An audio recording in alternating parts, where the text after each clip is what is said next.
మరి ఈ ప్రమోట్ ని ఎలా ఒప్పుకుంటుంది గవర్నమెంట్? ఈ బలిదానాలను ఎలా అంగీకరిస్తుంది గవర్నమెంట్? ఈ ఆత్మహత్యలను ఎలా నడిపిస్తుంది గవర్నమెంట్?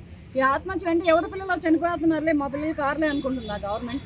మేడం, బెట్టింగ్ యాప్స్ గురించి ఇప్పుడు యూట్యూబ్లో చాలా అలచల్ అవుతుంది కదా. అంటే వాళ్ళు గతంలో కావాలని తెలిసే చేసిర్రా లేదంటే ఇలా ఇప్పుడు ఇది? ఈ బెట్టింగ్ యాప్ స్టార్ట్ అయిందే యూట్యూబ్ లో కదా. అవును. ఈ బెట్టింగ్ యాప్ మొదలైందే ఫోన్ లో కదా. ఫోన్ లో ఎన్నో గేమ్స్ ఉన్నాయి, ఆ గేమ్స్ ఆడుకోవచ్చు కదా ఈ యువత.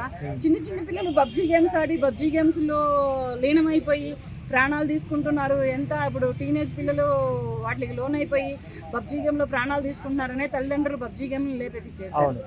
అటువంటి చిన్న చిన్న టీనేజ్ వాళ్ళే అర్థం చేసుకుంటుంటే 15 ఏళ్ల నుంచి 35 ఏళ్ల లోపల ఉన్నటువంటి యువత ఈ బెట్టింగ్ యాప్లకి లోన్ అయిపోయి వీళ్ళ దగ్గర ఉన్న డబ్బు ఆగం చేసుకొని, వీళ్ళు దాచుకున్న డబ్బు ఆగం చేసుకొని అప్పులు చేసి ఆస్తులు అమ్మేసేసి మాట్లాడినందుకు తల్లిదండ్రులను చంపడానికి పోయి అడ్డుకున్నందుకు భార్య పిల్లలను చంపి ఈ బెట్టింగ్ యాప్ అనేది వీళ్ళకంటే ఎక్కువ థ్రిల్నిస్తుందా, వీళ్ళకంటే ఎక్కువ ఆనందాన్ని ఇస్తుందా? అయినా బెట్టింగ్ యాప్ అనేవాడు ఇప్పుడు నేను బెట్టింగ్ యాప్ ప్రమోట్ చేశాను నా పేరు మీద, అది నాకు లాభం రావడం కోసం చేశానా, డబ్బులు కట్టేవాడికి లాభం రావడం కోసం చేశానా? ఇద్దరికి కదా.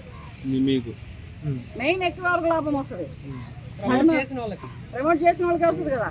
మరి ఈ ప్రమోట్ ని ఎలా ఒప్పుకుంటుంది గవర్నమెంట్? ఈ బలిదానాలను ఎలా అంగీకరిస్తుంది గవర్నమెంట్? ఈ ఆత్మహత్యలను ఎలా నడిపిస్తుంది గవర్నమెంట్?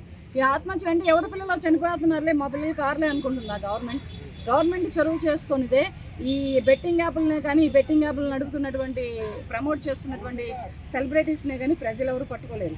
అప్పుడు ఎప్పుడో ఇక్కడెక్కడో దిల్సుఖ్ నగర్లోనో ఎక్కడో ఒక ఏరియాలో సరూర్ నగర్లోనో ఒక చిన్న పాపను చంపాడు, ఎక్కడ లేబర్ బస్తీలో.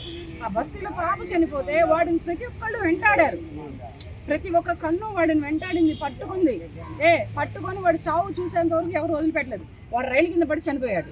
అటువంటి పట్టుకునేటటువంటి ప్రజలు ఈ బెట్టింగ్ యాప్ ప్రమోట్ చేసే వాళ్ళని ఎవరు పట్టుకోలేరు. వీళ్ళు ఏ కారులో తిరుగుతారో, ఏ బైకుల్లో తిరుగుతారో, ఎవరితో తిరుగుతారో, ఎలా ఉంటారో తెలియదు. కనుక ఏంటంటే ఈ బెట్టింగ్ యాప్లను గవర్నమెంట్ చొరవ చేసుకొని ఆపేస్తేనే బాగుంటుంది. ఈ బెట్టింగ్ యాప్లకి చాలామంది వరకు అంటే భార్య పిల్లలు చంపి వీళ్ళు కూడా చచ్చిపోతున్నారు. పిల్లకి పాయిజన్ ఇచ్చాడు, కొడుకు ఊరేసాడు, భార్య ఊరేసాడు, తను ఊరేస్తున్నాడు. ఏంటి అన్యాయం?